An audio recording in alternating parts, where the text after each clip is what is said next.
Bonjour à tous. On va laisser le temps aux dernières personnes d'arriver. En attendant, il me revient le plaisir de vous accueillir. Bienvenue à tous. Donc, je suis moi Laurent Mazurier, directeur de l'association Petite Cité de Caractère de France. Alors, je suis juste là aujourd'hui pour faire l'animateur, le modérateur.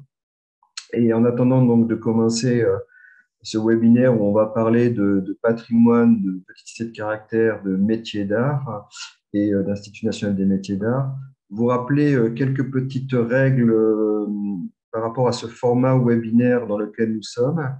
Vous demandez, si ce n'est pas déjà fait, de bien vous identifier. C'est-à-dire, alors pour ceux qui n'ont pas l'habitude de cliquer sur votre profil renommé en mettant votre nom et votre structure. Ça nous permet ensuite de bien identifier au moment où on relaie notamment les participations et les questions. Dans ce format également, donc, il y a deux espaces séparés, spectateurs et panélistes. Vous avez dans votre barre de menu deux espaces pour interagir. Alors, la discussion est plus un chat qui accompagne le webinaire. Et si vous voulez interpeller les présentateurs, pardon, les participants, c'est plus à côté QR, questions et réponses. Sachant qu'on traitera donc certaines questions en direct et par écrit, et certaines seront relayées au moment des pauses entre les différents intervenants aux participants. Voilà un petit peu les grands principes de ce webinaire. Alors, on attendait de voir si notre vice-président pouvait nous rejoindre parce que c'était un petit peu compliqué dans son agenda. Il nous disait faire tout pour nous rejoindre. Il nous avait dit, s'il y a 35, je ne suis pas là, vous commencez sans moi. Donc, on va peut-être commencer sans lui, du coup, et mettre le PowerPoint à l'écran ou se présenter peut-être avant, du coup, ceux qui sont là, les visages que vous avez à l'écran. Fait un petit tour avant de lancer le PowerPoint. Alors, Valérie Bouvet-Jeunhomme, moi je suis chargée de développement et je m'occupe du volet métiers d'art avec ce partenariat qu'on a avec l'Institut national des métiers d'art. Et bonjour, moi je suis Lucille Bard, je travaille donc à l'Institut national des métiers d'art et je suis en charge tout spécifiquement des Journées européennes des métiers d'art, du coup dans le cadre desquelles nous faisons ce webinaire aujourd'hui ensemble puisque nous avons un partenariat, comme le disait Valérie, entre l'INMA, donc l'Institut national des métiers d'art, et les petites cités de caractère. Bonjour à tous.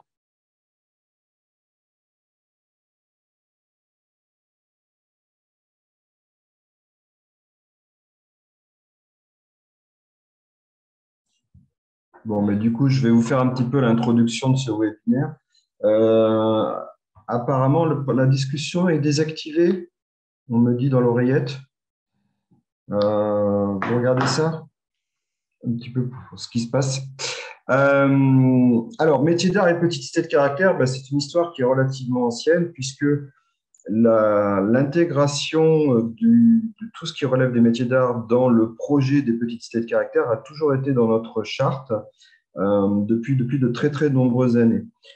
Ça fait partie aujourd'hui dans ces cités, dans ces communes qui travaillent sur la valorisation de l'ensemble de leur patrimoine, une dimension forte d'intégrer les métiers d'art dans le projet territorial. Alors, deux grandes directions autour de cette rencontre entre les petites cités de caractère et les métiers d'art. Évidemment, tout ce qui a trait aux travaux de restauration, avec le besoin de savoir, de savoir-faire pour travailler sur de la restauration du bâti ancien, mais également du patrimoine du commun, du petit patrimoine. Et on pense à toutes ces communes qui mettent en place des ateliers sur la pierre sèche, par exemple, ce qu'on a mis à l'écran, ou qui se mobilisent pour restaurer qui a un lavoir, qui a une fontaine. Donc, on est à la fois sur les métiers pour intervenir sur des grands édifices, sur des monuments, mais aussi sur des besoins de métiers et de savoir et de matériaux pour travailler sur la dimension plus patrimoine vernaculaire, petit patrimoine. On est aussi sur une autre dimension. Aujourd'hui, on le voit bien à quel point la participation des professionnels des métiers d'art à l'animation et à la vie de la commune l'accueil du public, la présentation du métier, du geste et de savoir est au cœur d'un beau projet de découverte d'une petite cité de caractère.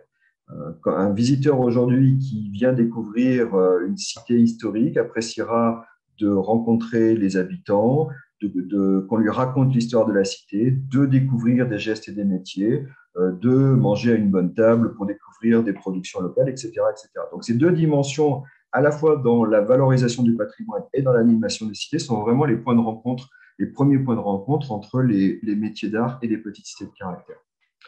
Alors, il y a quelques années, on a avancé sur un partenariat avec l'INMA, qui est un petit peu la voie nationale de tous ces métiers d'art. Plusieurs temps de rencontres, d'échanges autour de toutes ces directions.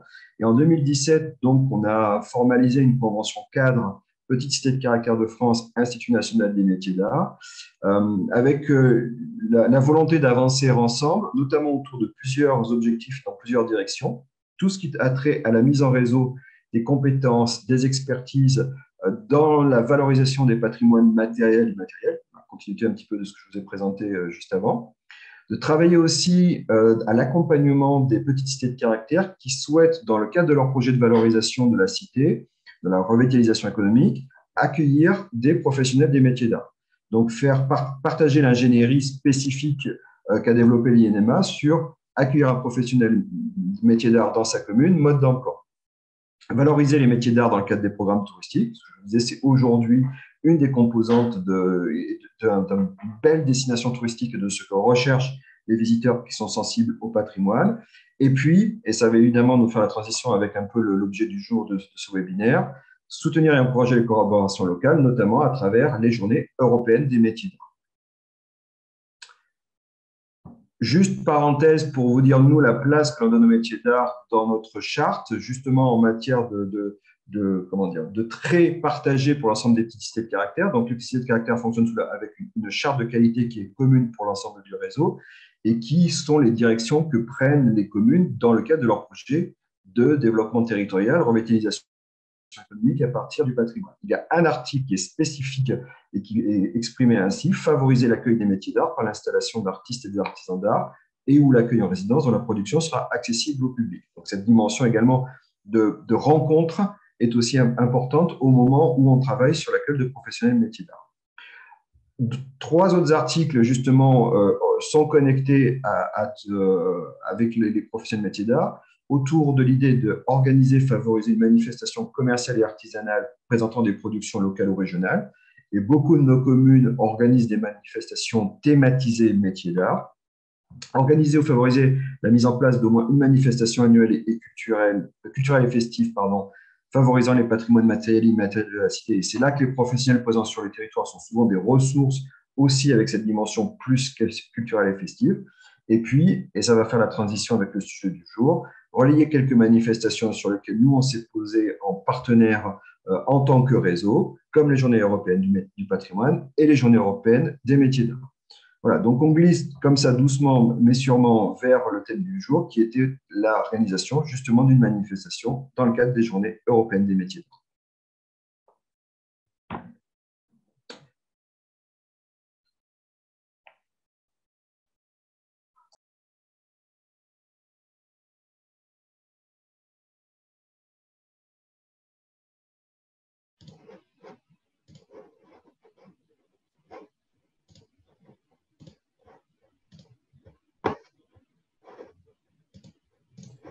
Alors là, une vidéo. L'Institut national des métiers d'art, l'INMA, que j'ai l'honneur de présider depuis décembre 2019, est partenaire des petites cités de caractère depuis près de 3 ans. Opérateur de l'État, sous tutelle du ministère de l'Économie et des Finances et du ministère de la Culture, l'INMA mène une mission d'intérêt général au service des métiers d'art par le biais d'actions d'information et de promotion. Depuis 2019, il intègre la gestion du label Entreprise du patrimoine vivant, EPV, et va devenir en 2020 l'Agence française des métiers d'art et du patrimoine vivant. Ensemble, nous avons à cœur de valoriser le patrimoine. Et dans ce cadre, l'INMA, par ses métiers d'art, est un partenaire qualifié. En effet, dans d'innombrables petites cités, participent activement des artisans et entreprises du patrimoine vivant au dynamisme local, à l'économie, au tourisme et à l'innovation du territoire. Nous savons que le tourisme de savoir-faire représente un fort potentiel. C'est pourquoi, chaque année, nous œuvrons particulièrement aux côtés des petites cités de caractère pour l'organisation des Journées européennes des métiers d'art, premier événement européen grand public dédié au savoir-faire. Pour l'édition 2020, près de 100 événements sont déjà au programme parmi le réseau des petites cités de caractère grâce à un travail notable de sensibilisation, diffusion et accompagnement des porteurs de projets. L'INMA est aussi force de proposition dans la mise en place des actions pérennes au sein des villes partenaires. Production de données sur le secteur des métiers d'art, aide à la sensibilisation, expertise du territoire, suggestion d'événements. Les petites cités de caractère sont des laboratoires d'exception pour le développement et le rayonnement des savoir-faire. Je vous invite à consulter les sites de l'INMA et des GEMA pour prendre contact avec nous dans le cadre de la valorisation des métiers d'art et du patrimoine vivant dans vos communes. Cette promotion est une chance, faites-en un atout.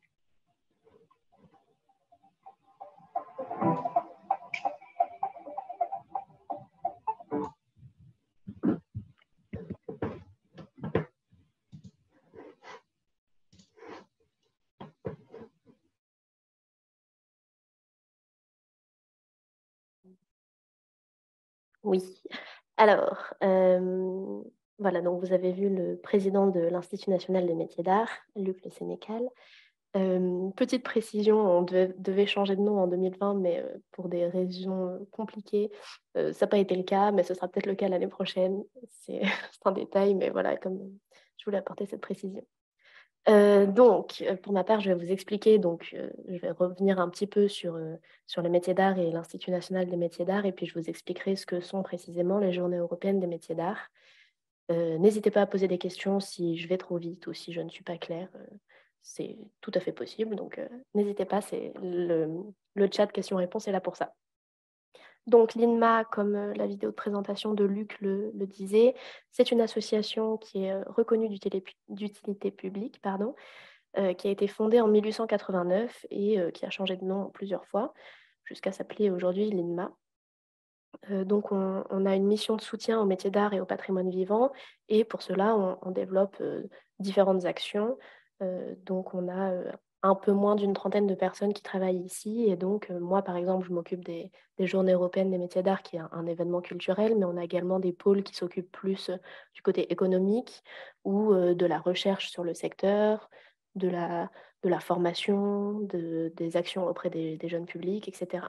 Donc, on a plein de choses diverses et variées, toutes ayant pour but de faire rayonner ces savoir-faire français, à la fois en France sur nos territoires, mais aussi à l'international, que ce soit en Europe ou par exemple récemment, on a commencé à faire un travail auprès de la sphère du Moyen-Orient.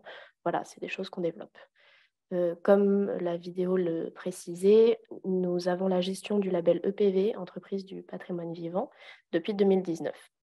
Donc c'est aussi un des pôles ici qui s'occupe de cela. Si on peut passer à la slide suivante, s'il vous plaît.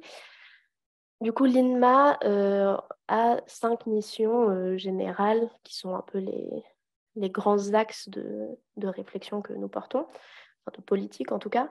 Donc, valoriser et donner de la visibilité à ces métiers. Donc, ça va être par exemple toutes ces actions de promotion d'événements culturels comme ce dont moi je m'occupe. On a tout ce qui est autour de la transmission des savoir-faire et des passions vers les jeunes, donc tout ce qui va être autour de la formation, des vocations auprès des étudiants finalement en métier d'art. On a tout un axe autour du conseil et de l'accompagnement des entreprises, donc on développe une activité de conseil. On a l'axe autour de effectivement fédérer le collectif et projeter un avenir sur ce secteur. Et enfin, celui de plaider au plus haut niveau de l'État. Donc ça va être tout ce qui est nos relations avec nos ministères de tutelle, avec l'État, et donc de faire le lien entre les entreprises, les professionnels et l'État. Voilà, en très gros, pour ne pas trop entrer dans les détails.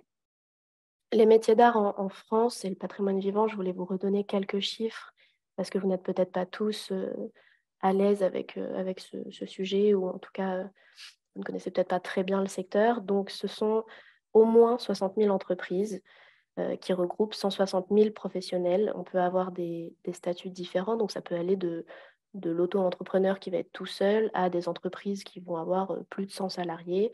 Ça peut être du coup des statuts de professionnels qui sont différents. On n'a pas que des artisans qui sont seuls dans leur atelier.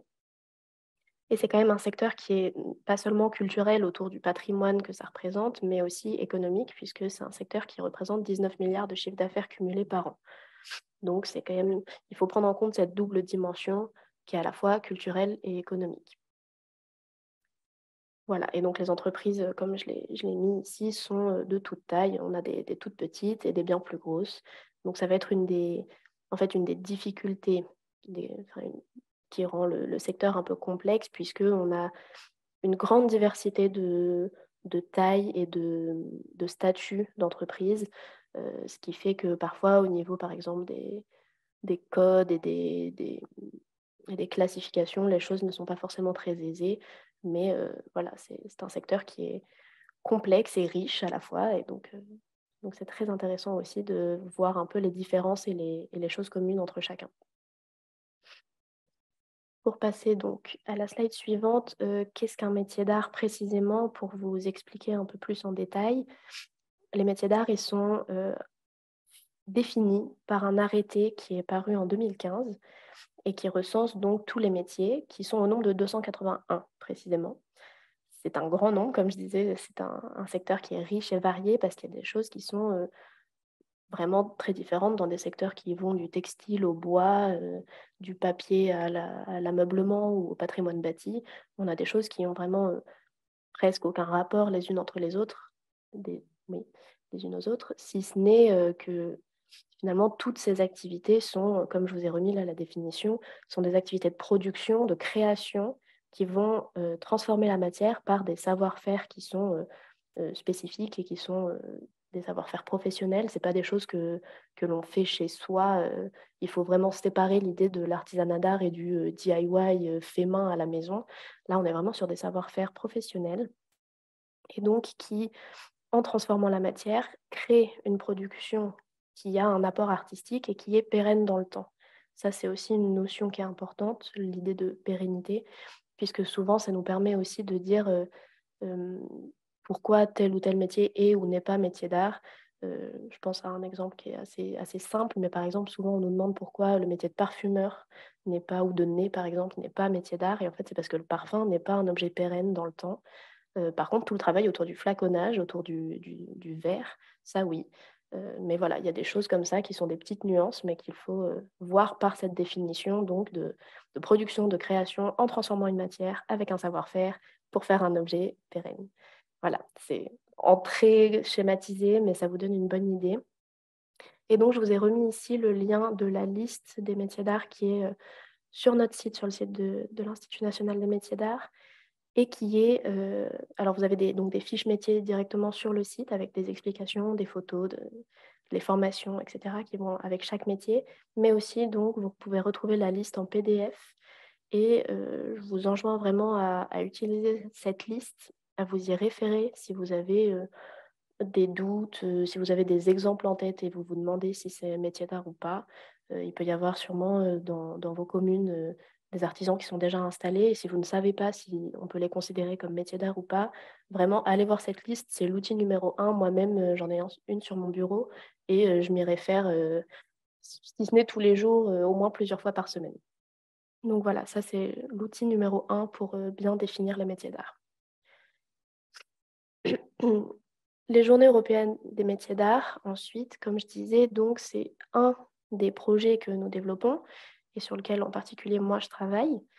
C'est un événement qui existe depuis 2002 en France et qui est devenu européen en 2012. Donc aujourd'hui, on a environ chaque année une quinzaine de pays qui participent, en plus de la France. Au maximum, on a eu 18 pays et voilà, donc on tourne autour d'une quinzaine. On a un bon rythme de croisière actuellement.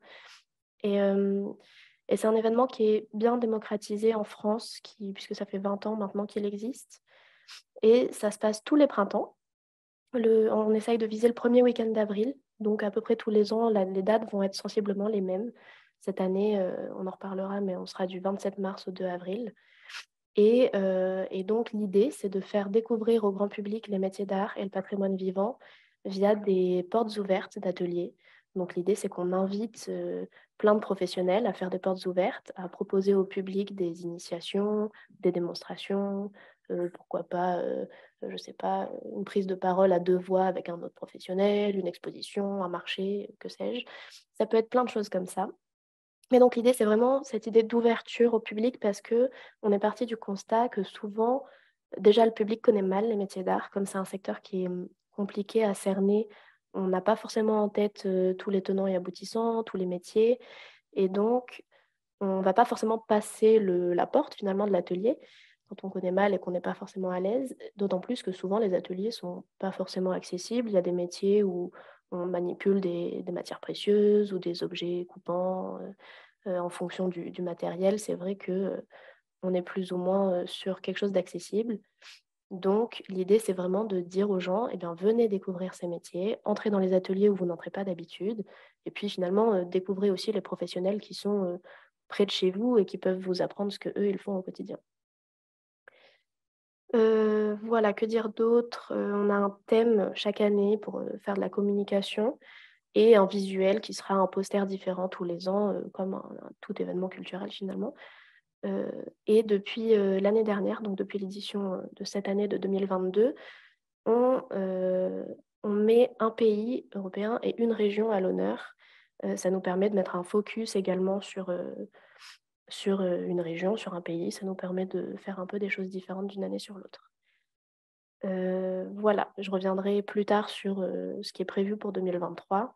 Mais voilà, en gros, les grands axes des GEMA et de leur organisation. Pour en venir aux objectifs, je pense que je l'ai déjà un petit peu abordé, mais donc voilà, on est vraiment sur faire découvrir les talents et le savoir-faire de nos professionnels. On est sur la promotion auprès du grand public, c'est vraiment l'objectif numéro 1. C'est pour ça aussi qu'il y a un objectif de gratuité des Journées européennes des métiers d'art. L'idée, c'est que les événements soient accessibles pour tous et à la fois pour les professionnels qui ne payent pas pour participer, mais aussi pour le public qui ne paye pas pour aller voir les professionnels. C'est un peu la gratuité générale. Qu'est-ce que je disais? Pardon. Oui, donc la promotion, l'idée c'est d'attirer le public et également la presse et de faire parler de ces métiers. Je suis désolée, j'ai un très gros reflet sur mon écran. Voilà. Et donc, on communique sur cet événement le plus largement possible. Pour cela, nous travaillons donc, nous à l'INMA, au niveau national, on fait une campagne de communication nationale.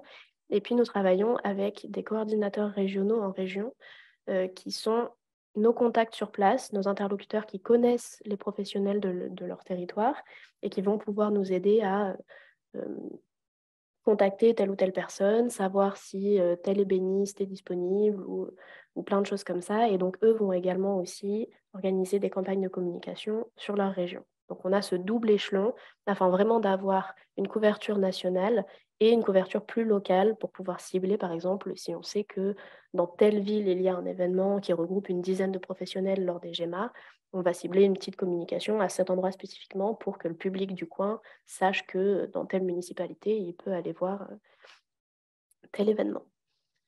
On vous présentera un peu plus tard d'ailleurs nos coordinateurs régionaux et je sais que certains sont présents d'ailleurs en spectateur, donc si vous êtes disponible tout à l'heure, on vous fera monter sur scène pour mettre un visage aussi sur vos noms pour que les élus qui sont dans votre région puissent vous contacter facilement. Donc on y reviendra, mais voilà, juste pour vous prévenir.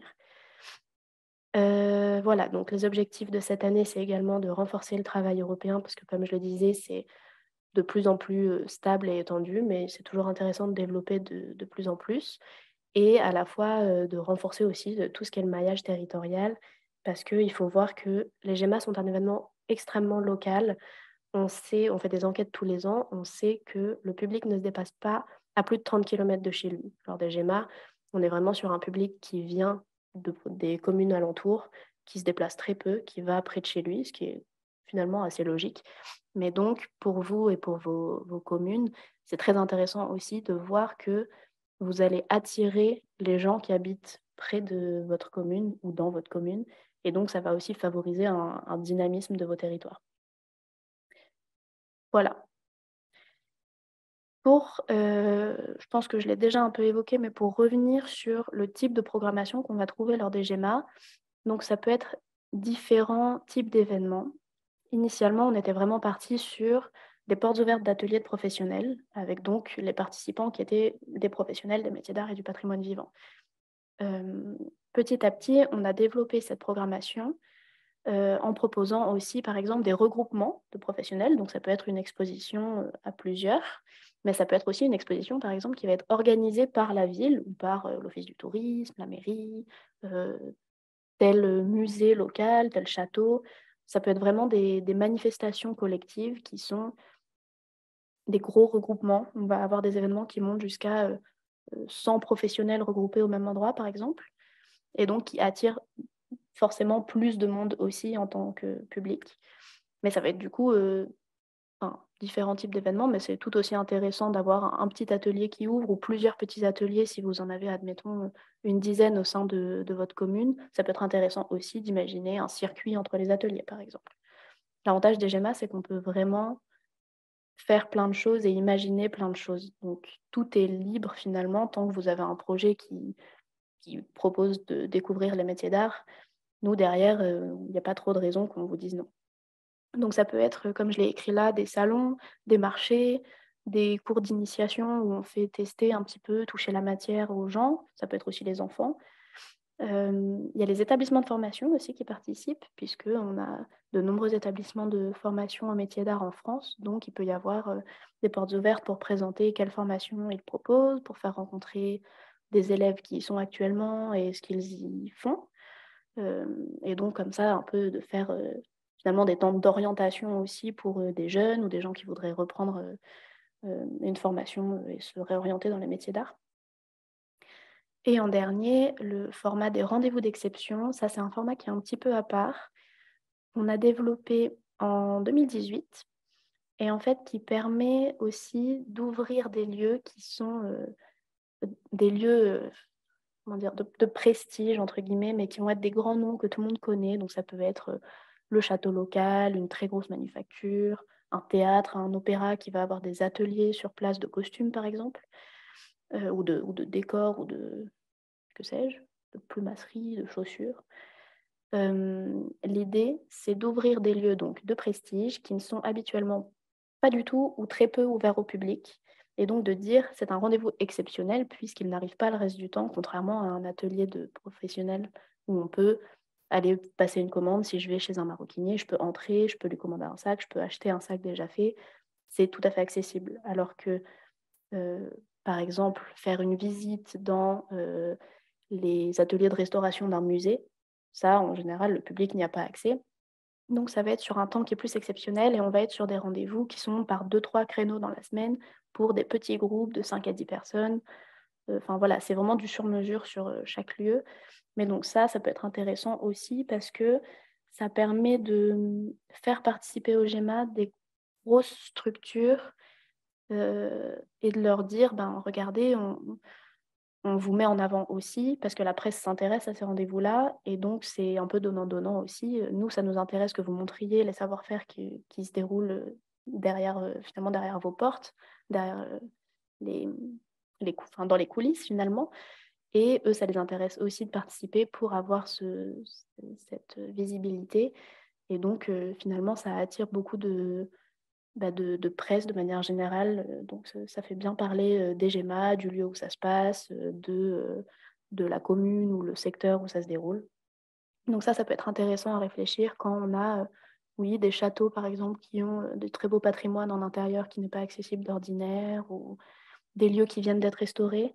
Par exemple, je pense à un phare, le phare de Cordouan cette année, qui est en Nouvelle-Aquitaine, si je ne me trompe pas, ou en Pays de la Loire, enfin entre les deux, et qui avait été restauré. Et donc, on a fait un rendez-vous d'exception où il y avait les personnes, les professionnels qui avaient travaillé sur cette restauration, qui faisaient visiter le phare en montrant tout ce qui avait été rénové, comment ça avait été fait, etc. Donc ça, c'est plus quelque chose de circonstanciel, puisque l'année prochaine, il aura réouvert au public, donc ça n'aura plus forcément lieu d'être. Mais voilà, ça peut être aussi des choses comme ça autour de restauration. On y reviendra peut-être un petit peu plus tard, mais voilà en gros les différents types d'événements. qui sont bons à avoir en tête, puisque si vous voulez faire participer votre commune, ça vous permet de cibler déjà un peu. Si vous savez que vous avez un artisan, ce sera peut-être plutôt le format portes ouvertes. Si vous savez que vous en avez 10, 15, si vous savez qu'il y en a alentour, vous pouvez les inviter. Ça permet de réfléchir aussi à des programmations. Comme je disais, on peut tout faire. Et c'est ça qui est assez chouette aussi, c'est de savoir que on est très libre en fait dans sa programmation. Nous sommes là pour coordonner les GEMA. Nous n'organisons pas les 6000 événements qui se passent en France. Nous les mettons ensemble, nous les coordonnons, nous les pilotons, mais ça va vraiment être chacun d'entre vous qui organise son événement à sa guise. Voilà. Pour ce qui est du visitorat, donc, comme je le disais, on cible le grand public. L'idée, c'est vraiment de favoriser l'accès et la connaissance au métier d'art pour le plus grand nombre. Et évidemment, on garde toujours en tête que le jeune public est très important parce que ça va être des futurs professionnels, des futurs consommateurs, des futures personnes intéressées au métier d'art finalement, qui vont développer une appétence. Et c'est bien de montrer aux enfants dès maintenant ce qui est le fait en France, le fait main, le produit local, comment on sait finalement le juste prix aussi des choses et du temps que ça peut prendre de fabriquer un meuble, par exemple. La photo que j'ai mise pour illustrer, c'est un luthier de guitare. Donc voilà, montrer aux enfants comment sont créés des objets du quotidien, finalement, c'est très important. Et ça montre aussi, on peut s'adresser un peu à tout le monde et juste en axant un peu différemment sa programmation ou son propos, on peut tout à fait montrer plein de choses aux enfants depuis la maternelle jusqu'au lycée. Et sans forcément se dire que c'est pour la formation de cet enfant lui-même, parce que tous n'iront pas dans les métiers d'art, ça c'est sûr, mais on développe déjà une appétence.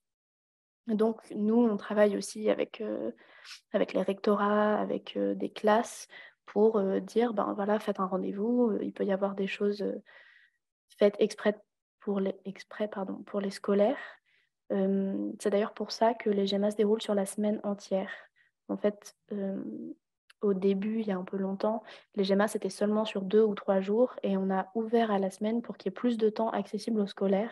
Donc l'idée, c'est vraiment d'essayer d'aller penser à faire quelque chose avec des classes, de soit emmener carrément une classe à un endroit, soit de faire venir un professionnel à l'inverse, de réfléchir soit autour d'un métier, soit autour d'une matière. Ça peut être de l'initiation où les enfants vont toucher des choses, essayer de faire une petite œuvre eux-mêmes. Enfin voilà, ça peut être plein de choses comme ça, sachant aussi que pour les publics un peu plus grands, les adolescents, ils peuvent aussi vouloir refaire des choses le week-end en famille. C'est vraiment, on se rend compte dans nos enquêtes qu'on a un très gros public familial et que les gens se déplacent à plusieurs parents-enfants. Donc voilà. Et dernier point que j'avais noté et qui est quand même important, je l'ai dit tout à l'heure, mais c'est de penser à cette gratuité qui va forcément favoriser l'accès du public et donc avoir plus de personnes qui viennent. Et ça, c'est primordial pour nous. Voilà, je laisse la parole à Valérie. Quelques questions pour toi, Lucie, avant de laisser la parole à Valérie. Première question de nos collègues de Bretagne. Est-ce qu'on peut avoir la liste des entreprises du patrimoine vivant dans les régions? Qui Alors, s'en est pour connaître je le crois réseau qu'il de y a PV? une liste qui est accessible sur le site du ministère de l'Économie, si je ne m'abuse. Mais je crois que nous n'avons pas forcément le droit de diffuser les listes en temps réel pour des questions de RGPD. Mais donc, je sais qu'il y a quand même un genre de liste officielle établie sur le site du ministère de l'Économie. Voilà. Après, sinon, il faut m'écrire et moi, je peux mettre en relation avec mes collègues qui s'occupent de la gestion du label. Mais voilà, pour des questions de RGPD, il y a toujours un peu des petites difficultés là-dessus. Et une question également de Agathe Rabeux, donc de Haï, en Champagne, petite cité de caractère de Champagne. Est-ce que les ateliers d'initiation peuvent être payants ou est-ce que vraiment c'est une gratuité qui doit être en principe obligatoire? C'est vrai que je ne l'ai pas précisé. Bonne question. Quand on propose un atelier d'initiation, notre règlement précise qu'on peut faire payer tout ce qui est frais de matériel, dans la mesure où il est normal que si on fait faire des tasses en céramique en terre, on peut faire payer, je ne sais pas combien, admettons 5 €, mais pour rentabiliser les coûts de matière. L'idée, c'est pas par contre de se faire une marge là-dessus et de se rémunérer en fait sur cet événement. Il faut vraiment penser le moins cher possible finalement pour que ça reste attractif. Mais oui, on peut du coup pour les ateliers faire payer les coûts de matière. Oui. Il faut que ça reste raisonnable. Et du coup, souvent, on en discute au moment de l'inscription. Il y a souvent un contact qui se fait avec la coordination régionale et avec nous pour vérifier qu'il n'y a pas d'excès et que voilà, tout le monde joue le jeu vraiment de ce temps d'ouverture, quoi. Parfait. Ah, une autre question donc, qui arrive. Est-ce que nous pouvons dès à présent consulter la liste des artisans pour la prochaine session 2023? Question de Axel Ougereau. Alors, non. En fait, on y viendra plus tard, mais les candidatures ouvrent en début décembre. Et souvent, en fait, les candidatures sont souvent plutôt déposées en janvier parce qu'en décembre, il y a les fêtes et les marchés de Noël, etc. Donc, les professionnels sont assez concentrés là-dessus. Mais donc, nous, on commence à valider les inscriptions en février. Donc, on commence à avoir sur le site les événements qui apparaissent en février-mars pour, du coup, les GEMA qui se déroulent fin mars, début avril. Donc, par contre, ce qui est faisable à l'inverse, c'est plutôt de réfléchir en sens inverse et de regarder quel professionnel est autour de soi dans son village et plutôt d'aller les démarcher et de leur proposer de participer pour qu'eux s'inscrivent en décembre. Mais là, actuellement, on ne peut pas voir qui va déjà participer. Ou alors, vous pouvez voir sur le site, là, actuellement, il y a encore les événements qui se sont déroulés au GEMA 2022, donc cette année en avril. Donc, vous pouvez aller voir si autour de chez vous, il y avait des choses. Ça vous donnera déjà une petite idée de... si vous voyez qu'il y avait 10 événements, c'est qu'il y a au moins 10 professionnels. Mais après, peut-être il n'y a eu aucun événement près de chez vous cette année. Ça ne veut pas dire qu'il n'y a pas de professionnels. Ils n'ont peut-être juste pas participé ou peut-être qu'il y a des nouvelles installations. Enfin, voilà. Mais il y a ces 2-3 pistes-là qu'il faut avoir en tête. Pas d'autres questions? Ben, Valérie, c'est à toi. Alors moi, je vais vous faire un petit bilan déjà des Journées européennes des métiers d'art dans les petites cités de caractère. Donc le partenariat avec l'INMA date, comme on disait tout à l'heure, de 2017. Donc pour la première année où on a relayé l'événement, donc on a eu 20 communes à participer.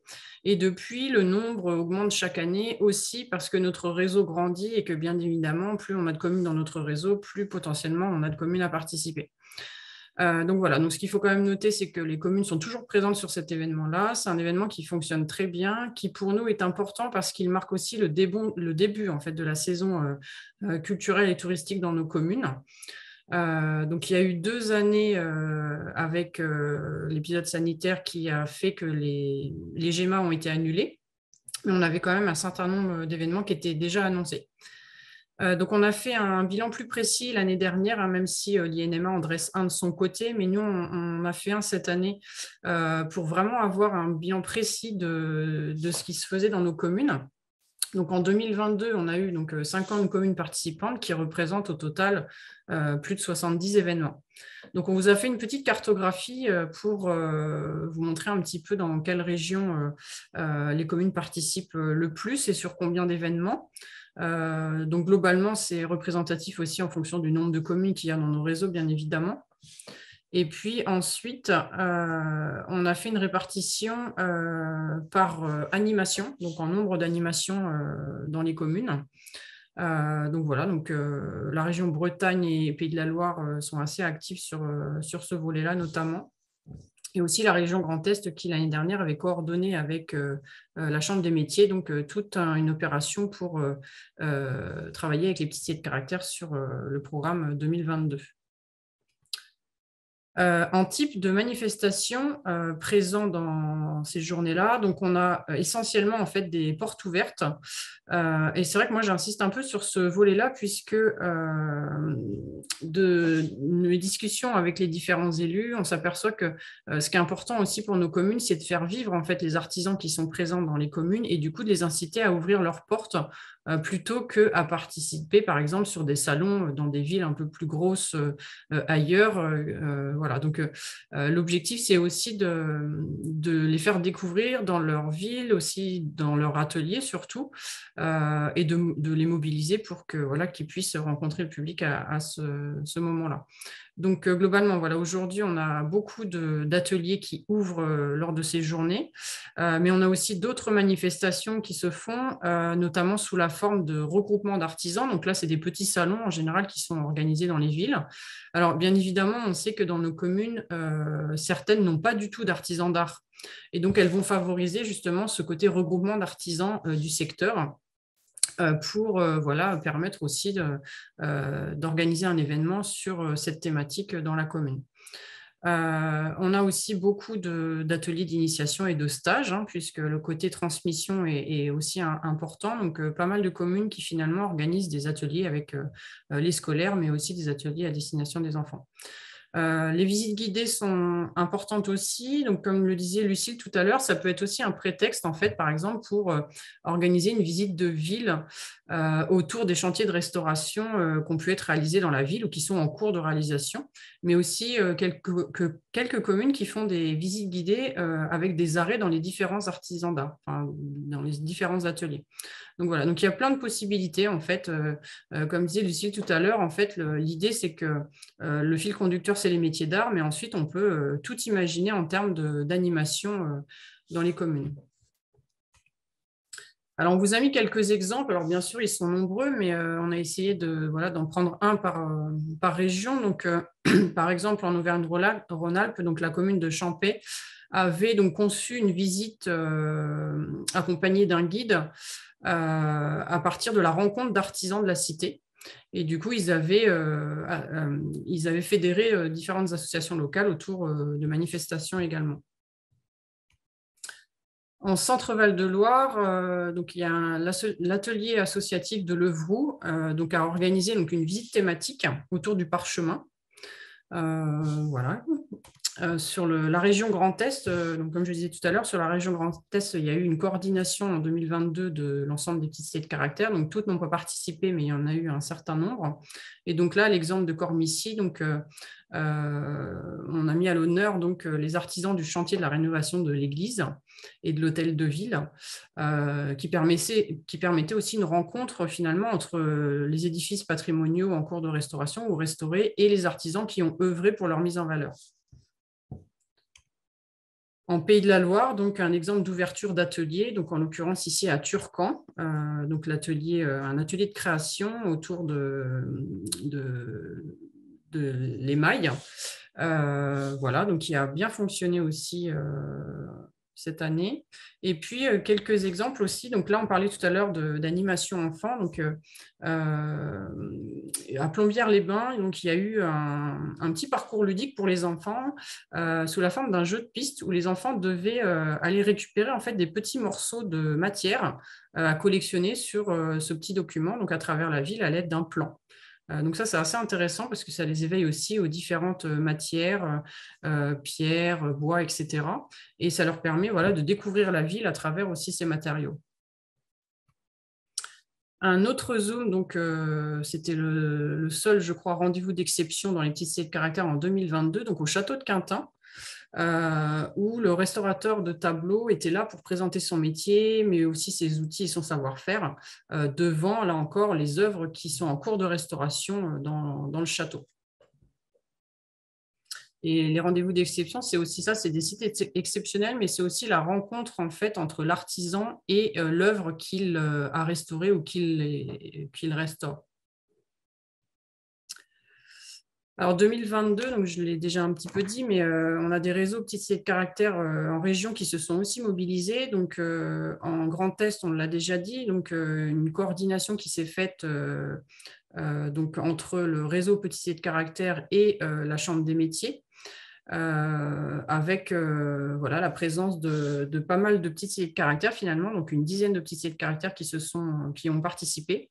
Et donc, un programme a été communiqué à l'échelle de ce réseau-là sur cette région Grand Est.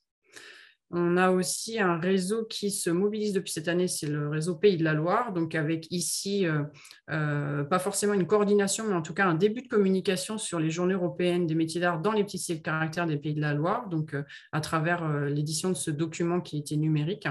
Et puis en 2023, à l'image de ce qu'a fait la Grand Est cette année, donc une coordination qui se précise entre le réseau Petits cités de caractère Pays de la Loire et encore, là encore, la Chambre des métiers.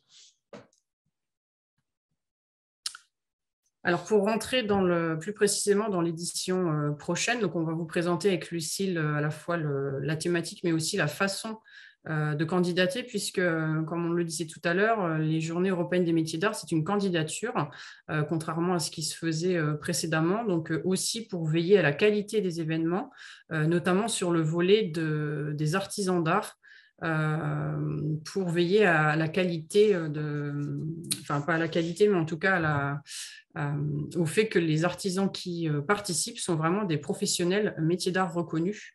Voilà, donc c'est un système de candidature depuis quelques années maintenant, et donc on va vous expliquer toute la procédure. Oui, tout à fait. Donc, les dates du 27 mars au 2 avril l'année prochaine, en 2023. Le thème, ce sera sublimer le quotidien. Alors, ça paraît comme ça un peu flou peut-être, mais en fait, pour vous expliquer notre idée, c'était de parler du fait que justement, les métiers d'art sont partout autour de nous et bien souvent, on n'en a pas conscience, mais en fait, ce sont des métiers qui se cachent dans notre quotidien, que ce soit nos villes, nos intérieurs, ils sont vraiment présents partout et ils rendent les choses plus belles. Donc, notamment, par exemple, si on prend l'exemple des petites cités, il y a plein de choses qu'on peut voir, ne serait-ce qu'en se baladant dans la ville. On peut penser, je sais pas, au vitrail de l'église du coin, aux plaques du nom des rues qui sont peut-être émaillées. Ça peut être des fontaines, ça peut être des mosaïques qui font partie intégrante du paysage de la ville. Ça peut être plein de choses et en fait, on ne s'en rend même pas forcément compte au quotidien. Donc, l'idée de ce thème, c'est de dire au public, regardez, c'est partout autour de vous. Et en fait, ça peut être aussi un acte de consommation qui est faisable. Chaque métier n'est pas forcément, ne fait pas forcément partie du monde du luxe parce qu'on associe en fait malheureusement souvent aussi l'idée du métier d'art avec quelque chose qui va être plus cher que du fait en usine, à la chaîne, à l'autre bout de la planète et donc qui est inaccessible, alors qu'en fait, il y a plein de choses qu'on peut se permettre d'acheter.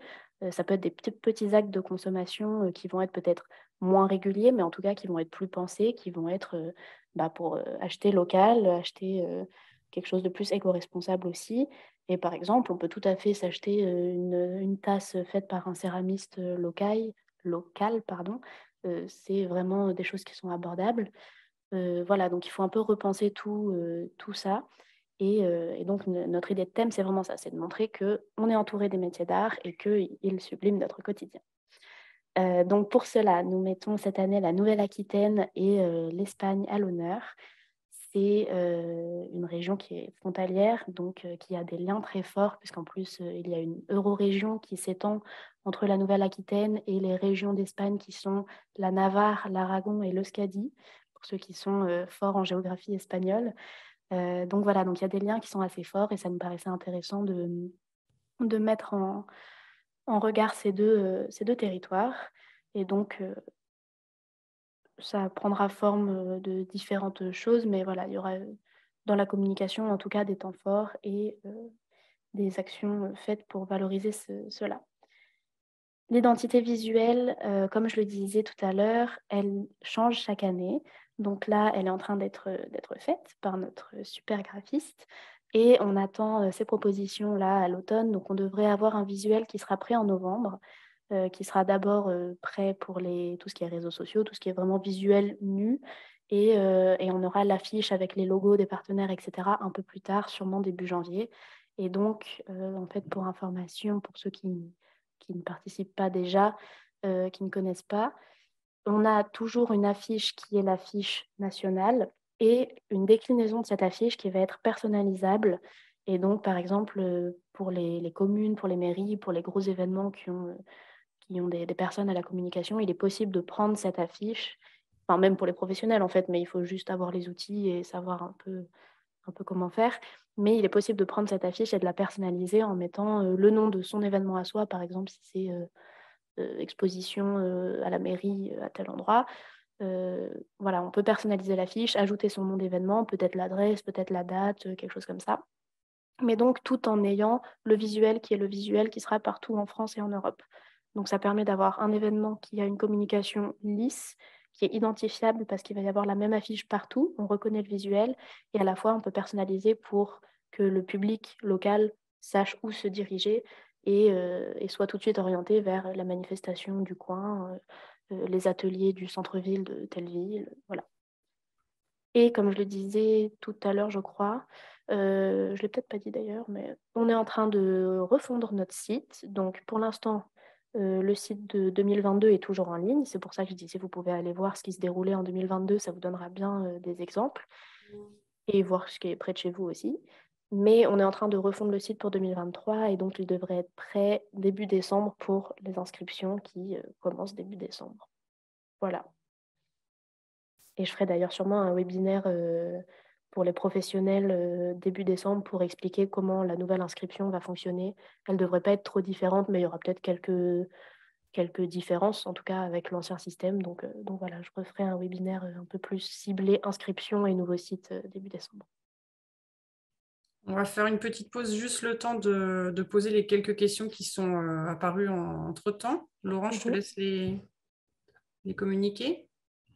Il y avait juste notre collègue Delphine de Grand Est qui précisait que le travail de coordination et d'appui aux petites cités de caractère a été assuré conjointement par les petites cités de caractère de Grand Est et le pôle métier d'art qui est rattaché au conseil régional du Grand Est. Donc, c'était vraiment un travail co-partenarial d'un accompagnement à deux de toute cette coordination et d'appui aux petites cités de caractère. Grand Est est une région pour nous un peu pilote sur l'articulation métier d'art et petite cité de caractère. Et sinon, mais alors ça, c'est plus pour toi, Lucille, puisque c'est monsieur, alors pardon si j'écorche votre nom, Bissielou, qui nous envoie un message du Gabon. Il est président donc d'une jeune association des artisans secteur d'art et il souhaite entrer en contact, alors plutôt avec vous, l'INMA, pour justement voir comment il peut y avoir des échanges autour de toutes ces thématiques. Lucille, vous avez accès aux questions, ces coordonnées sont dans le… Oui, je regarderai. Voilà, je vais les écoutez, ce ne copier. sera peut-être pas dans le cadre des journées européennes, puisque le Gabon n'est pas en Europe, mais pourquoi pas voir avec lesquels de mes collègues on peut faire une mise en relation et discuter en effet de Et nous, ce on qu'on peut faire ensemble. participera après vos échanges, on participera aux journées internationales et mondiales des métiers d'art avec grand plaisir. Claire Lucas, donc en Bretagne, quels sont les supports de communication proposés au-delà des affiches, notamment pour signaler la localisation des ateliers? Exemple, signalétique Kakemono. Alors, en fait, on fait toute une déclinaison de la charte graphique. Donc, on vous propose les supports en version, comment dire, enfin, tout ce qui est format vectoriel, InDesign, etc. Donc, vous pouvez vous approprier les visuels et faire vous-même, par exemple, des kakémonos. Nous, on ne va pas préparer un fichier spécial taille kakémono, mais voilà, tout est faisable. Après, nous, souvent, ce qu'on fait, c'est du coup un visuel qui est A4. On en a un qui est A3, un qui est taille abribus. Qu'est-ce que j'oublie? Tout ce qui est réseaux sociaux. Donc, on va avoir format Instagram, format Story, format Facebook, format LinkedIn, format Twitter. Donc, tout ça, c'est vraiment les bonnes tailles pour les posts. Et alors, fut un temps, on éditait aussi des flèches un peu cartonnées qui indiquaient Journée européenne des métiers d'art avec une flèche pour indiquer les ateliers. Je ne suis pas sûre qu'on le fasse cette année, je vous avoue, parce qu'en question de budget, c'est des choses qui coûtent assez cher et puis il faut les envoyer derrière. Donc, c'est toute une logistique qui a un certain coût. Mais voilà, je vois le commentaire de Jacques en direct. Merci Jacques, notre coordinateur breton, qui effectivement précise que souvent ce sont en fait les coordinations régionales qui peuvent aider à mettre à disposition certains formats que nous, on ne va pas éditer pour tout le monde, mais que eux peuvent mettre à disposition. Et après, on demande autant que possible aux participants en fait, d'éditer eux-mêmes leur affiche. Nous, on leur fournit le fichier, ils n'ont qu'à l'imprimer, même sur une imprimante de bureau, ça fonctionne tout à fait. On aimerait revenir à a au moins l'impression de une ou deux affiches par participant, et ça veut dire aussi l'imprimer et l'envoyer à chaque participant. Je ne sais pas si ce sera faisable cette année parce que, comme je disais, c'est des questions de budget. Mais idéalement, on aimerait y revenir. On le faisait un temps. Mais voilà, tout a un coût. Donc, c'est toujours un peu des histoires d'arbitrage. Donc, deux Voilà. remarques dans le prolongement de cette intervention. Donc, effectivement, la CMA de Bretagne fabrique et met à disposition des flèches pour indiquer les ateliers. Et c'est vrai, comme l'indique notre collègue Claire Lucas, qu'avec le changement de nom, c'est compliqué justement d'imprimer des supports pérennes, puisque du coup, ils ont une durée de vie très courte. Enfin, voilà, il y a peut-être des pistes à explorer pour ne pas refaire chaque année une signalétique qui n'a une durée de vie que d'une seule année. Alors, par changement de nom, je ne sais pas si on parle du thème de l'année. Parce qu'en soi, le thème, de toute façon, chaque année, si on imprime une affiche, les dates vont changer. Donc, le thème aussi, ça en soi, c'est pas un gros. Enfin, c'est un peu obligé. Après, le changement de nom de l'INMA, qui doit changer de nom peut-être l'année prochaine ou celle d'après, je vous rassure, ça fait 3 ans que c'est dans les bacs, c'est pas encore acté. Donc, oui, c'est sûr qu'on changera de nom à un moment. Mais par exemple, si vous imprimez, enfin, les flèches cartonnées dont je parlais, s'il y a juste écrit Journée européenne des métiers d'art, ça ne change pas de nom. Le nom de l'événement reste le même, hein, je vous rassure. Oui, c'est ça. Pour l'instant, les Journées européennes des métiers d'art ne devraient pas changer d'appellation. Ah non, non, pas du tout, je vous rassure. Voilà. Et un spectateur anonyme nous précise qu'en Grand Est, le matériel de communication peut être fourni par la région, affiches et flyers. Je pense que c'est Christophe Delaveine, le spectateur anonyme, notre coordinateur Grand Est. Enfin, peut-être je me trompe, mais oui, du coup, pareil, la région peut fournir aussi du matériel, voire des flyers, des affiches, etc. Donc, c'est pour ça, et en fait, pour vous, il est toujours intéressant, presque plus intéressant que de voir avec moi directement, de voir avec votre coordinateur régional, parce que c'est eux qui vont faire des bons relais sur la communication locale. Oui, avec un enjeu notamment dans les communes un peu importantes, comme ça le sont certaines petites cités de caractère de Bretagne, je précise Claire Lucas, de bien signaler les ateliers dans l'espace urbain. La question qui nous vient d'Anaïs Pulvan du Conquet, en fait, va permettre la transition avec la suite, puisque justement, elle demande est-ce que les artisans peuvent ou devront candidater individuellement ou peuvent-on regrouper les candidatures en une seule réponse globale? Eh ben, je vais reprendre la main sur voilà. la façon d'organiser une animation. Donc, là, ce que vous voyez à l'écran, en fait, c'est issu d'une fiche technique qu'on a réalisée, nous, au niveau des petites cités de caractères que vous pouvez retrouver en ligne. On en reparlera tout à l'heure. Et du coup, il y a deux façons, finalement, pour vous, communes, d'organiser une animation. C'est soit vous portez vous-même l'organisation de l'événement, en fédérant par exemple les artisans d'art que vous avez dans votre commune ou d'autres acteurs, hein, ça peut être des musées, des centres de formation, des écoles, etc. En regroupant donc ces événements autour d'une programmation qui est portée vraiment par la ville et que vous ensuite communiquez, ou alors en sollicitant aussi d'autres artisans d'art qui ne sont pas forcément chez vous mais sur votre territoire, et proposer donc par exemple un circuit de visite, etc. Donc ça, c'est la première façon de participer en tant que commune. Ou sinon, c'est de relayer la manifestation. Donc, vous portez à connaissance en fait la manifestation à tous les acteurs de votre commune pour que eux-mêmes en fait y participent et s'inscrivent en leur nom. Voilà, donc dans tous les cas, voilà, l'objectif pour nous, c'est vraiment de vous encourager à participer à ces événements, soit en coordonnant vous-même autour d'un programme communal finalement, en fédérant tous vos acteurs, soit tout simplement en communiquant l'événement auprès de tous vos acteurs pour qu'eux-mêmes puissent y participer. Mais dans ces cas-là, il faut bien leur expliquer que les candidatures se feront individuellement et que chacun devra vraiment s'inscrire directement en ligne. Pour l'un et l'autre, en fait, ce qu'on vous encourage aussi à faire, c'est de communiquer sur le fait que les événements sont programmés dans le cadre des petites cités de caractère.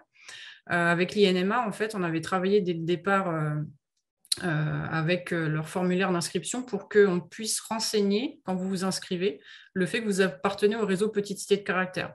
Donc, il ne faut pas hésiter, en fait, dans le formulaire à bien cocher la case Petite Cité de Caractère pour que, au moment de consulter le site Internet et toute la programmation, on puisse retrouver très facilement le programme issu des Petites Cités de Caractère. Je ne sais pas si c'est assez clair ou si vous avez des questions du coup sur ce volet-là. Je vais laisser Lucille du coup vous présenter la façon concrète de candidater du coup. Oui. Donc, comme je le disais, les inscriptions ouvrent en décembre. Il y aura peut-être 2-3 détails qui vont changer par rapport à ce que je peux vous expliquer puisque le site est en train d'être modifié, mais ça devrait rester sensiblement la même chose.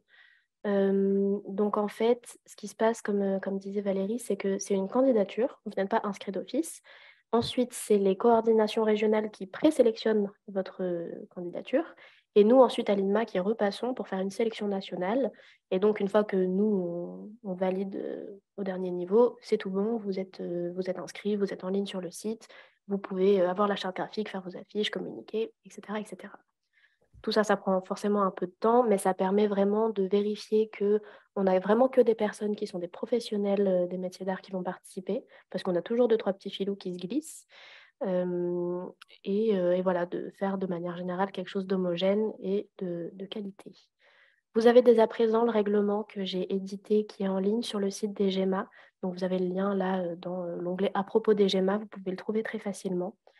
C'est un règlement, il est un peu dense forcément, mais si vraiment vous avez besoin de comprendre certains détails ou si vous avez des questions très très précises, tout y est extrêmement bien expliqué, parfois plusieurs fois. Donc c'est un bon outil. Après, sur l'onglet candidature du règlement, je le mettrai peut-être à jour quand des choses changeront avec le nouveau site. Mais voilà, sinon, il est à jour. Et vous avez également un onglet du site où on explique les éléments de candidature dont vous avez besoin pour candidater. Donc, en gros, pour vous faire un topo rapide, on vous demande des photos de qualité. Actuellement, c'est 4 photos. On va voir si ça reste 4 sur le nouveau site, mais des belles photos de qualité qui montrent soit si c'est la mairie qui organise une photo de la ville, une photo des pros qui vont être à l'événement, une photo de ce qu'ils font, de leur production, qui illustre bien. On demande des choses qui ne sont pas pixelisées, floues et dans le mauvais sens. Ça coule sous le sens, mais on a toujours un peu des surprises. On vous demande forcément un titre d'événement, une explication un peu détaillée. Donc, ça va être entre 700 et 1000 caractères en fonction du type de candidature que vous faites, si c'est une ouverture d'atelier ou une manifestation collective. Juste simplement un texte en fait pour expliquer la mairie de telle ville vous propose une manifestation tel jour à telle heure qui regroupera tant de professionnels, il y aura tel métier, vous pouvez citer les noms, expliquer qu'il y aura une démonstration à 15 heures, un apéro à 18, que sais-je. Mais voilà, l'idée, c'est vraiment de penser quand vous candidatez que vous vous adressez au public qui viendra. Ce n'est pas à moi qu'il faut écrire ce texte, c'est vraiment au public qui le lira sur le site. Il faut que vous donniez envie, en fait, tout simplement, parce que quelqu'un qui est dans le coin et qui regarde ce qu'il y a autour de lui, peut-être il va avoir une dizaine d'événements accessibles. Et ben, pourquoi est-ce qu'il va venir voir le vôtre? Parce que vous allez lui donner envie en mettant bien les liens de vos réseaux sociaux, les sites des professionnels, l'explication de ce que vous proposez. Donc tout ça, c'est à prendre en compte en amont et en attendant les ouvertures, voilà, vous pouvez prendre connaissance des éléments de candidature nécessaires. Ensuite, comme je le disais, le coordinateur régional, c'est votre meilleur ami. Ils sont tous très gentils et très accessibles. Donc vraiment, n'ayez pas peur de les contacter. Ils sont là pour ça. Ils connaissent bien le territoire. Donc ça peut être, ils peuvent vous aider soit à penser des animations, soit à trouver des professionnels.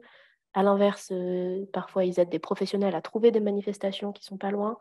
Donc voilà, ça va vraiment être des personnes de référence qui connaissent leur territoire.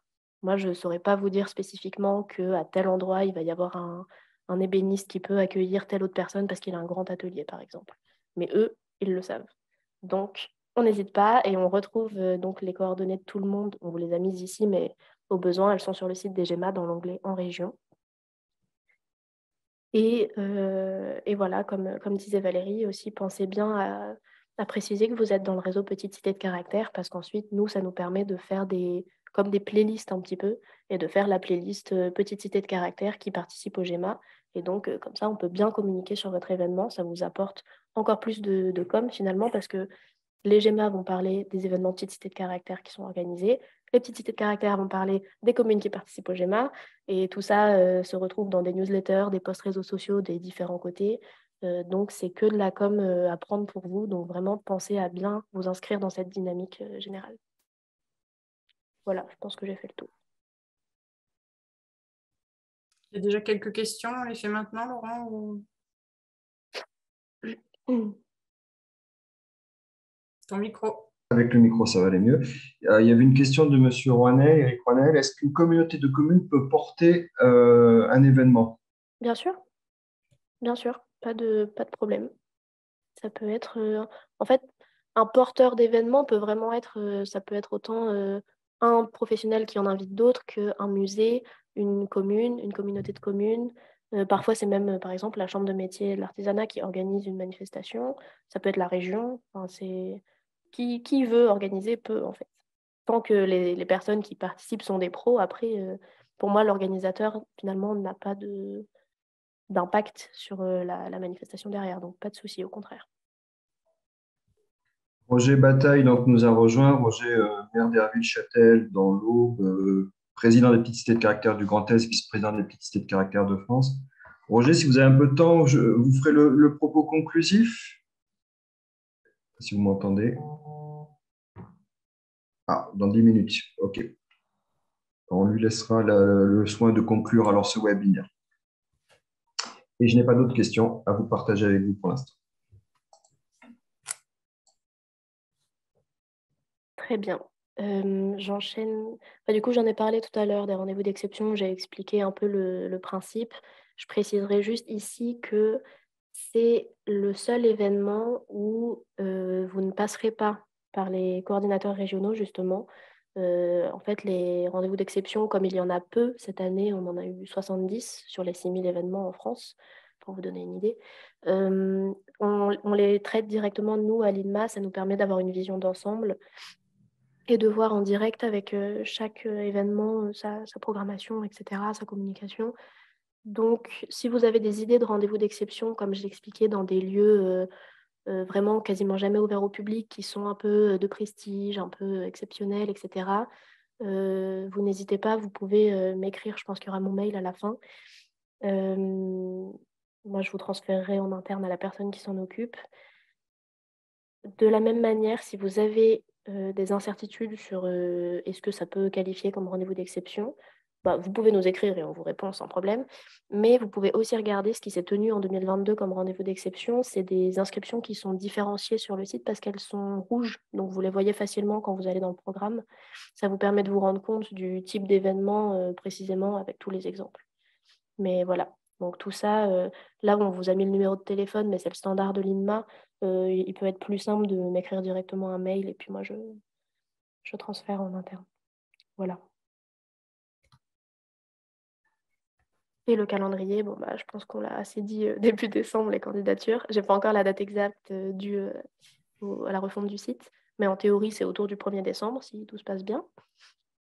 Vous avez jusqu'au 31 décembre 2023 inclus, donc jusqu'à 23h59 pour déposer votre candidature.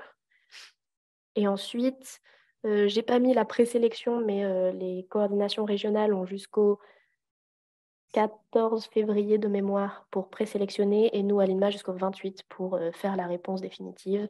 Donc, au maximum du maximum, vous savez le 28 février si vous participez ou non au GEMA qui se tiennent du 27 mars au 3 avril.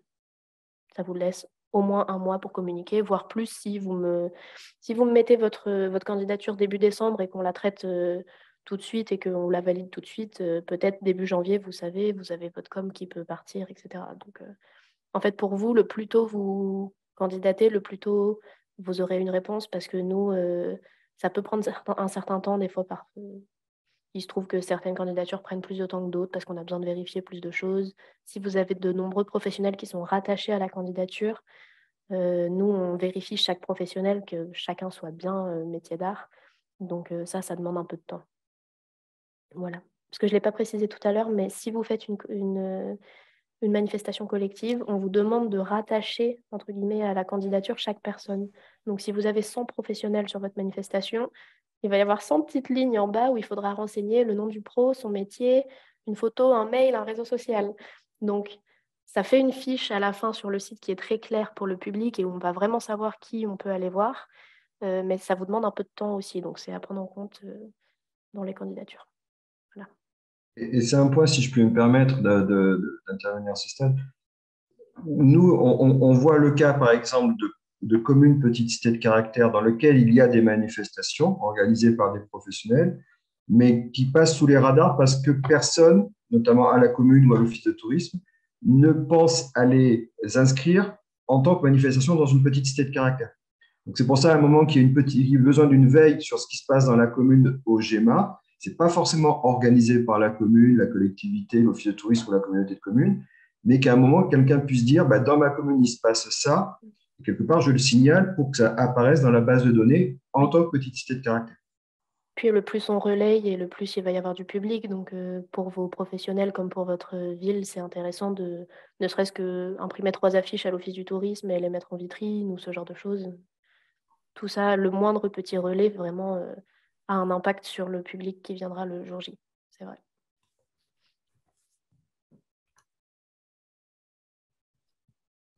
Alors, est-ce que Alors voilà. les correspondants régionaux, on voulait vous mettre à l'écran pour qu'on fasse un petit peu un tour de table. Est-ce que vous pouvez vous signaler en levant la main dans la liste des participants pour qu'on puisse vous faire monter et vous faire apparaître à l'écran, s'il vous plaît? Alors, je fais promouvoir aux panélistes, c'est ça? C'est ça, promouvoir au rang de panélistes. Et on va peut-être couper on le remettra à l'écran après, mais couper le diapo. Voilà. Ah bah, activez vos caméras, parce que sinon, on voit que des mains sur fond noir.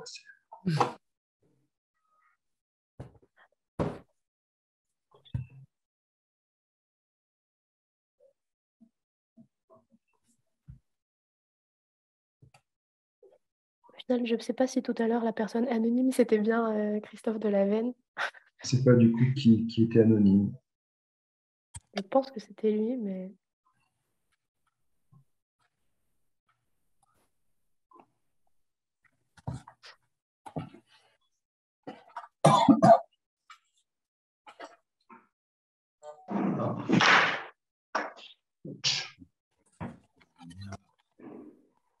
On vous laisse vous présenter du coup chacun votre tour peut-être.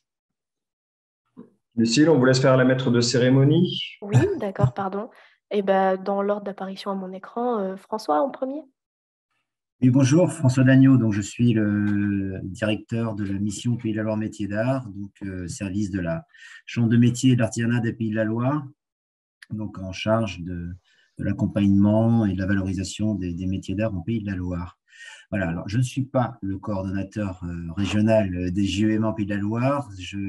J'incarne ici la présence de Franck Lavillonnière, mais qui est en train de gérer le jury du prix Avenir Métiers d'Art, justement, en Pays de la Loire, qui a lieu aujourd'hui. Voilà. Donc, Franck s'occupe de tout, avec l'appui de Delphine Vincent, donc notre assistante à la mission. Donc, voilà, c'est un gros travail chaque année. On y passe beaucoup de temps, hein, parce qu'effectivement, on épluche, je dirais, toutes les candidatures avant de les transmettre à l'INMA pour validation. Et puis, on coopère quand même de manière très concrète effectivement à la communication, notamment de l'affichage et du suivi, donc de tous les événements, de tous les ateliers ouverts, de tous les collectifs ouverts.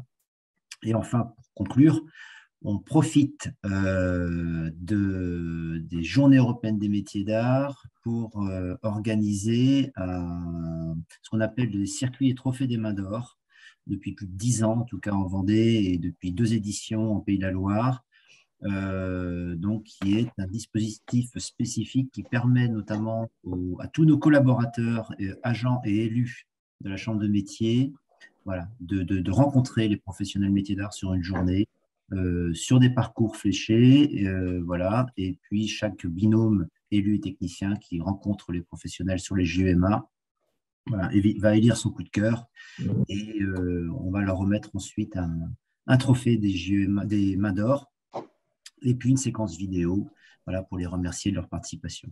Et dans les 5 départements de Pays de la Loire sont actuellement en cours les soirées des mains d'or qui regroupent tous ces participants au JEMA, y compris sur les petits caractères, puisque nous avions travaillé effectivement cette année aussi avec Valérie et puis Julie.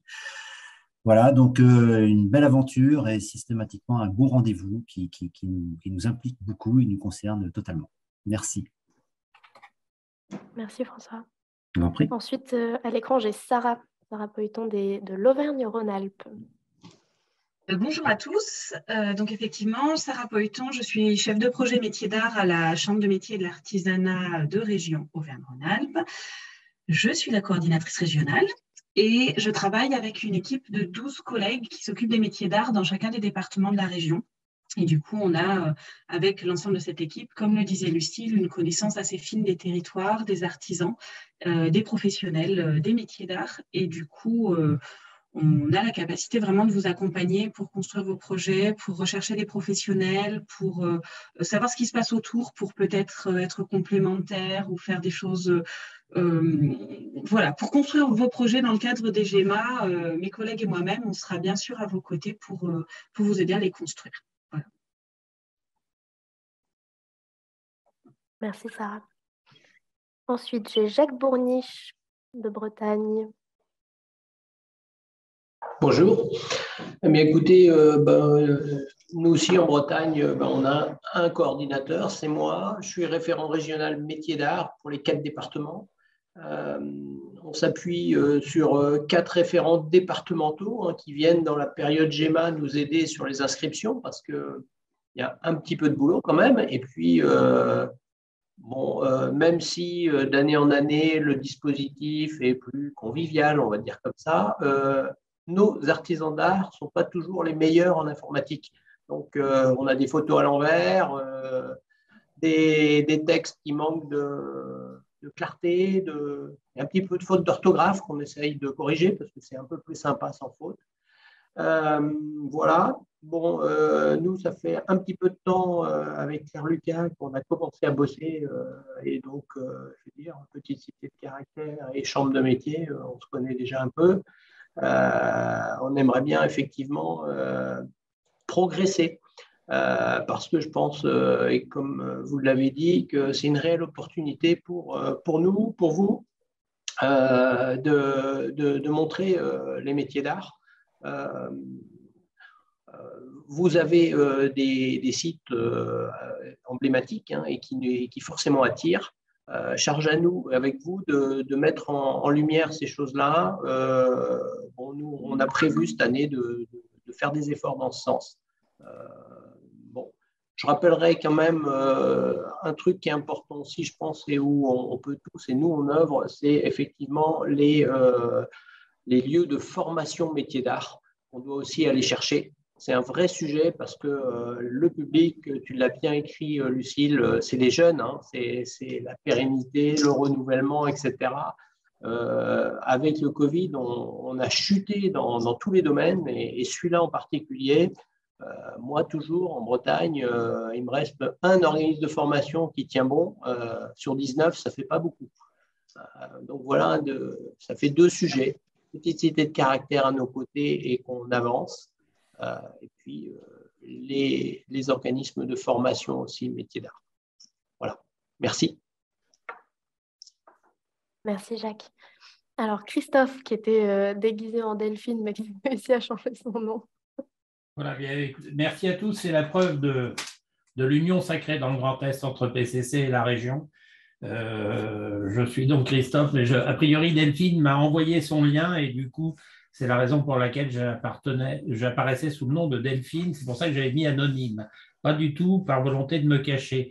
De façon simple, nous, on est en tant que pôle métier d'art donc de la région à la disposition des PCC, mais vraiment, j'y tiens en travaillant ensemble et conjointement avec l'association PCC Grand Est pour favoriser une présence coordonnée des petites cités de caractère, parce qu'on a une problématique avec des petites cités de caractère qui sont très fortement représentées sur des zones spécifiques de la région, le sud, notamment de la Champagne-Ardenne, et ainsi de suite. Et donc, c'est important pour moi de coordonner, Lucille l'a dit tout à l'heure, les gens ne font pas forcément des déplacements très très longs, donc il faut qu'on arrive à faire en sorte que les initiatives des PCC soient complémentaires les unes des autres et non pas concurrentes. Donc ça, c'est vraiment un travail à faire. Donc, nous, on est à la disposition des PCC pour travailler peut-être sur des thématiques au moment des journées métiers d'art, une thématique un peu spécifique dans chaque PCC, ce qui fait qu'on est bien dans la complémentarité. À la disposition des PCC, bien sûr, aussi pour chercher avec eux les professionnels, pour faire la prévalidation. Et j'insiste sur ce point, les PCC peuvent, elles aussi, nous aider à détecter des professionnels qui sont discrets, que nous ne connaissons pas. Et il ne faut pas du tout que les PCC hésitent à nous proposer des noms. Si les personnes ne relèvent pas du secteur des métiers d'art, on le dira de façon très, très simple. Mais dans toutes les opérations qu'on a pu faire l'an dernier, on a détecté des artisans d'art installés dans ou à proximité de ces PCC que nous ne connaissions pas. Même si on a plus de 2000 entreprises référencées, on a découvert de nouveaux talents. Donc, voilà, j'insiste sur ce travail de détection qui est extrêmement important et dans lequel les PCC peuvent beaucoup nous aider. Merci Christophe. Et la dernière personne qui est présente, c'est Christine. Mais alors, il n'y a pas sa caméra, je ne sais pas si… Oui, je ne sais pas si vous m'entendez. Alors, peut-être que là, mais je n'arrive pas à l'activer. J'ai peut-être manqué le début ou ça a peut-être été indiqué. Je ne sais pas comment l'activer parce que pour moi, elle est allumée, ma caméra. Je ne sais pas. Je ne vois pas d'option. En fait, j'ai autant l'option son que je n'ai pas l'option caméra. Donc, je ne sais pas si on peut m'aider. Et sinon, je vais vous parler sans que vous me voyez, mais c'est moins agréable. Moi, je n'ai rien pour activer la caméra de mon côté. Bon, écoutez, excusez-moi donc de ne pouvoir me rendre visible. Donc, moi, je suis Christine Breton-Denbouy. Je suis effectivement chargée de projet métier d'art à la CMA Normandie et en charge de la coordination régionale des GEMA.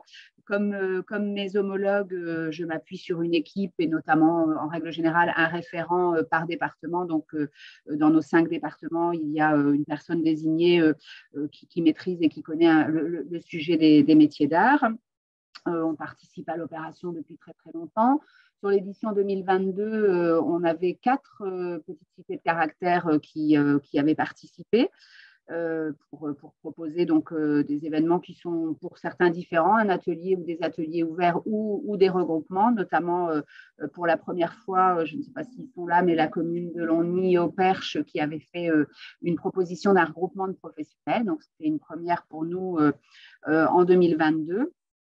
Lucille avait évoqué le sujet de la communication en Normandie. On avait l'habitude, je vais mettre au passé parce que je pense qu'on va changer pour l'édition 2023, mais on avait l'habitude d'éditer un document qui reprenait l'ensemble de la programmation des GEMA dans notre région.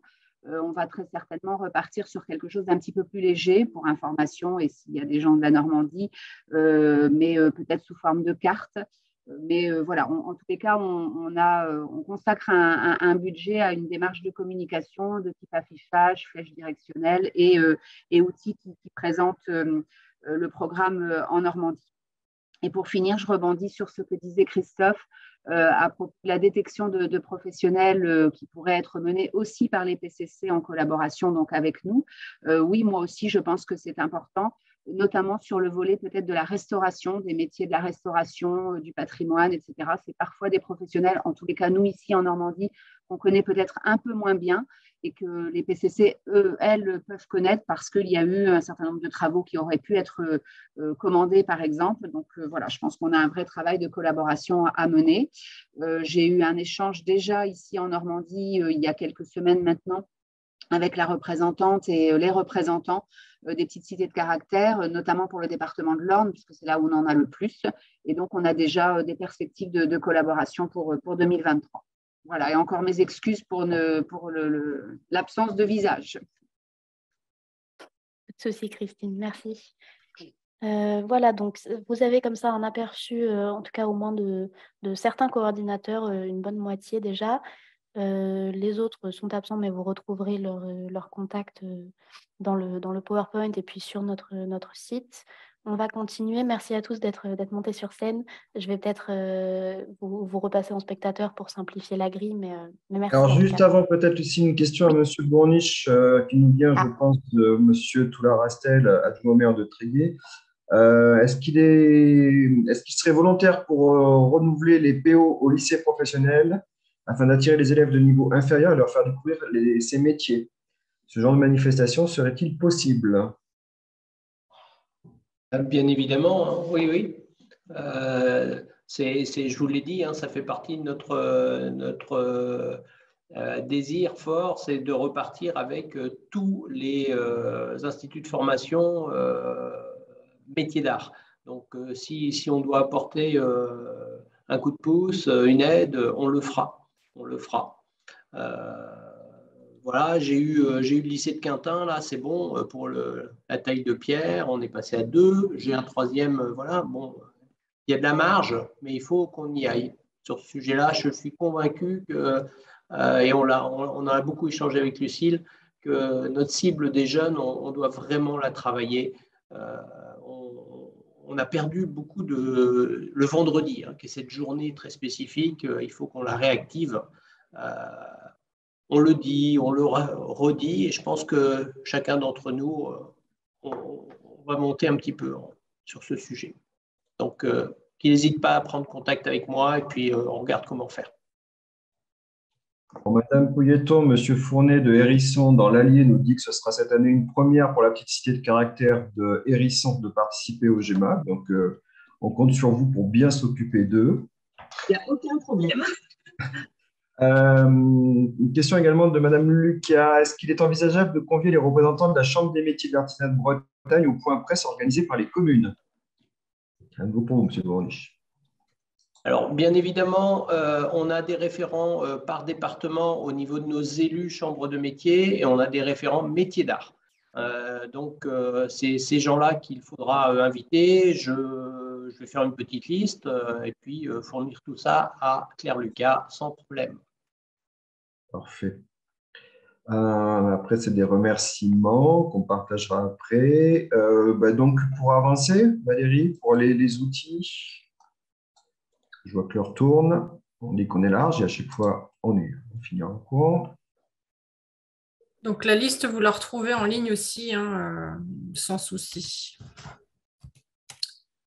Alors, comme je disais tout à l'heure, on a rédigé, nous, pour vous aider, une fiche technique pour vous accompagner dans l'organisation de la manifestation. Donc, vous retrouvez en partie tout ce qu'on a dit aujourd'hui, avec d'autres exemples de manifestations possibles à organiser. Dans cette fiche technique, vous avez aussi donc, la liste actualité des référents GEMA, donc les personnes qui étaient présentes aujourd'hui et les autres voilà, qui n'ont pas pu participer. Donc, n'hésitez pas à aller la consulter. Cette fiche, elle est en ligne sur le site internet des petites cités de caractère, hein, dans la rubrique documents techniques. Voilà, et elle est mise à jour chaque année en fonction du thème et du calendrier de candidature. On a noté aussi de notre côté quelques points de vigilance, on l'a déjà abordé tout à l'heure. En fait, le premier, c'est celui vraiment lié à l'amalgame qu'il y a aujourd'hui entre les métiers d'art, donc les professionnels, et l'artisanat d'art qui relève plutôt du loisir créatif, qui malheureusement, pour nous en tout cas, remplissent les marchés d'été et de Noël. Voilà, donc peut-être faire vraiment attention dans les candidatures et surtout dans les manifestations que vous allez organiser, de bien identifier les métiers d'art qui relèvent vraiment du milieu professionnel et qui défendent en fait un savoir-faire particulier. Donc encore une fois, il ne faut pas hésiter à se référer à la fameuse liste des métiers d'art, donc les 281 métiers d'art qui ont été référencés. Parfois, comme le disait Christophe tout à l'heure, on a aussi des artisans dans nos communes qui ne se font pas connaître en fait en tant que métiers d'art et qui ne sont pas référencés auprès de vos chambres de métiers. Donc, il ne faut pas hésiter aussi à aller les rencontrer, à leur dire voilà, de faire la démarche, d'aller se faire reconnaître en tant que professionnel et donc de se faire connaître de la chambre des métiers pour qu'on puisse mieux travailler avec eux.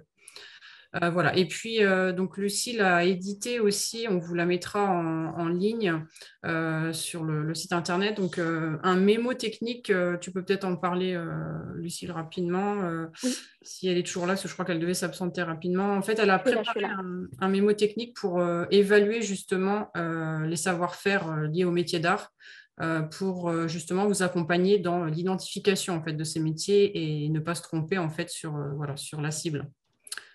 Donc ça, c'est la première chose, le premier point de vigilance. Et puis, le deuxième, c'est pour nous, en tout cas, une attention à porter au métier et savoir-faire du patrimoine. comme le disait Laurent en introduction, pour nous, c'est un véritable enjeu puisque peut-être le point de départ même de tous les travaux de restauration qui sont conduits dans nos communes. Donc en Grand Est, par exemple, il y a beaucoup d'initiatives qui sont conduites justement sur l'identification des métiers des savoir-faire en lien avec les travaux de restauration sur le patrimoine. Donc il y a à travers ça, en fait, tout un enjeu pour nos petites cités de caractère et aussi pour les filières locales, c'est-à-dire référencer, par exemple, des entreprises compétentes pour la restauration des enduits ou pour la réalisation de bardeaux de châtaigniers, etc. Donc toutes ces filières locales qui sont finalement des filières courtes, mais aussi des artisans vraiment spécialisés dans leurs différents domaines participent aussi au développement durable avec tous ces matériaux traditionnels qui sont réutilisables, qui sont naturels, etc.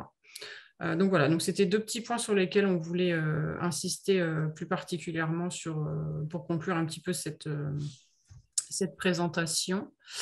Et puis, voilà, je crois que M. Bataille nous a rejoint et on va pouvoir lui laisser la parole, à moins que vous ayez encore quelques dernières questions sur les GEMA en eux-mêmes. Juste avant de laisser Roger conclure, peut-être mettre à l'écran la suite, hein, c'est ce que donc c'est le moment des annonces paroissiales. Pour prolonger ce webinaire un peu général et un peu avec une entrée nationale, deux informations. Donc, ce qui est à l'écran le 4 octobre, alors là, c'est l'association Petite Cité de Caractère des Pays de la Loire qui organise donc une journée thématique prendre en compte les métiers d'art dans son projet de territoire. Ça se passera à Mortagne-sur-Sèvre en Vendée. Le programme, l'inscription en ligne pour ceux qui peuvent, qui sont pas trop loin, qui sont intéressés. N'hésitez pas à nous rejoindre et à vous inscrire.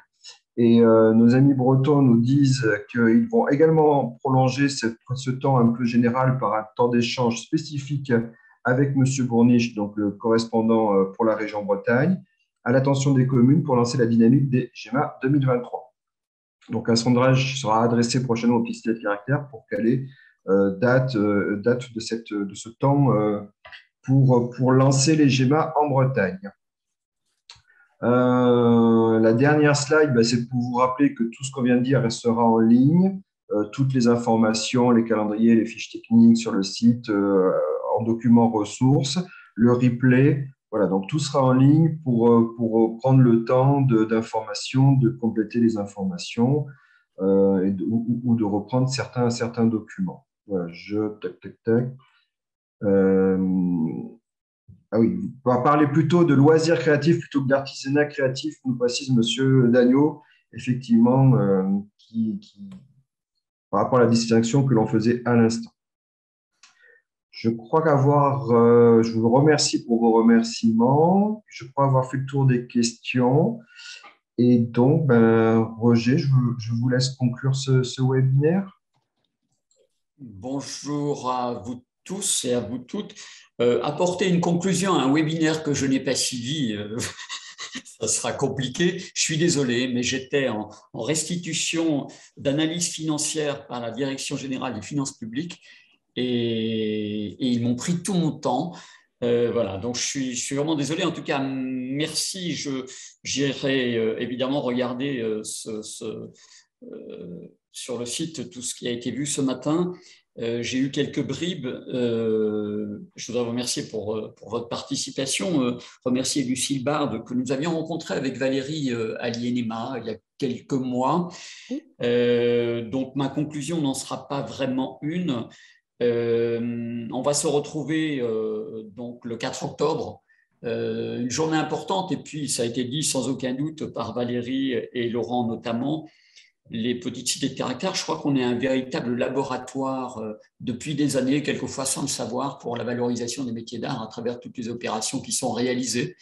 Donc c'est aussi l'occasion pour nous, à travers cette journée et à travers les GEMA auxquels nous participons, de bien mettre en exergue tous les talents, tous les savoir-faire de ces constructeurs, restaurateurs de bâtis qui interviennent au fil du temps dans nos petites cités de caractère.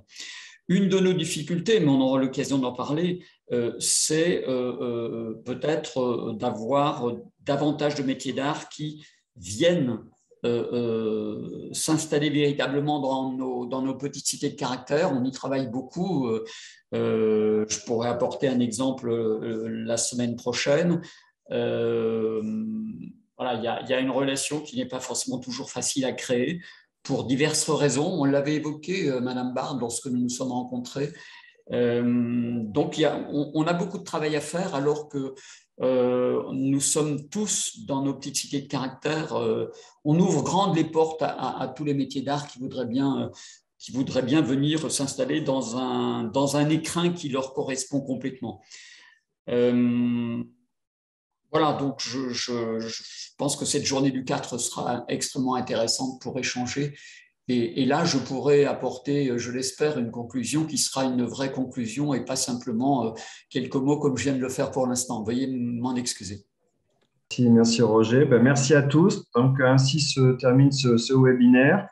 Rendez-vous le 18 novembre sur un webinaire alors là, avec notre partenaire ANCT sur le thème des droits culturels. Et à très vite dans les communes autour de ces beaux projets que nous avons évoqués ce matin. Bonne fin de semaine, bon week-end à tous. Merci à vous tous. Bon week-end. Au revoir. Au revoir.